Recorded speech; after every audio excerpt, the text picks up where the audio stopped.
Standard 6 chapter 9 മധ്യകാല കേരളത്തിലെ ഒരു പ്രധാനപ്പെട്ട SCERT ബോക്സാണ് തിണകൾ.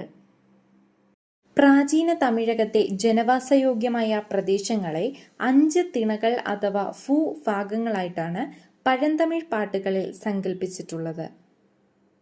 ഓരോ തിണയിലെയും ജനവിഭാഗങ്ങൾ വിഭവങ്ങൾ ശേഖരിക്കുകയോ ഉൽപ്പാദിപ്പിക്കുകയോ ചെയ്തിരുന്നു. കുറിഞ്ചി, മുല്ലൈ, പാലൈ, മരുതം, നെയ്തൽ എന്നിവയാണ് ഈ ഐന്തിണകൾ. കുറിഞ്ചി എന്നാൽ പർവ്വത പ്രദേശമാണ്. ഇവിടെ വസിക്കുന്നവർ കാനവർ, വേടർ എന്നിങ്ങനെ അറിയപ്പെടുന്നു. കുറിഞ്ചി ഭൂവിഭാഗത്തിലുള്ളവരുടെ ഉപജീവന മാർഗം വനവിഭവങ്ങൾ ശേഖരിക്കുകയും നായാട്ടുമാണ്.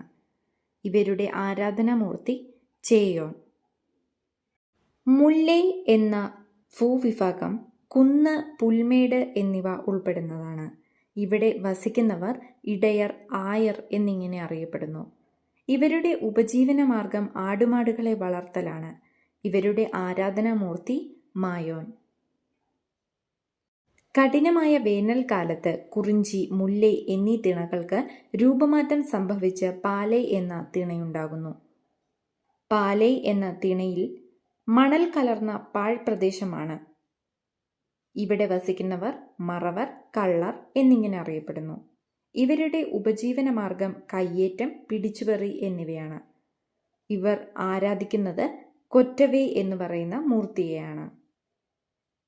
ഉൽപാദനത്തിന് അനുകൂലമല്ലാതിരുന്ന പാലൈ പ്രദേശത്തിലെ ആളുകൾ കവർച്ച, പിടിച്ചുപറി എന്നിവയായിരുന്നു അവരുടെ ഉപജീവന മാർഗമായി കണ്ടിരുന്നത്. മരുതം എന്നത് വയൽ അടങ്ങുന്ന ഭൂഭാഗമാണ്. ഇവിടെ വസിക്കുന്നവർ ഉഴവർ, തൊഴുവർ എന്നിങ്ങനെ അറിയപ്പെടുന്നു. കൃഷിപ്പണിയാണ് ഇവരുടെ ഉപജീവന മാർഗം. വേന്തൻ ആണ് ആരാധനാമൂർത്തി. നെയ്തൽ എന്നാൽ കടൽ തീരം അടങ്ങുന്ന ഭൂഭാഗമാണ്. ഇവിടെ വസിക്കുന്നവർ പരതവർ, ഉപ്പവർ, മീനവർ, വലയാർ എന്നിങ്ങനെ അറിയപ്പെടുന്നു.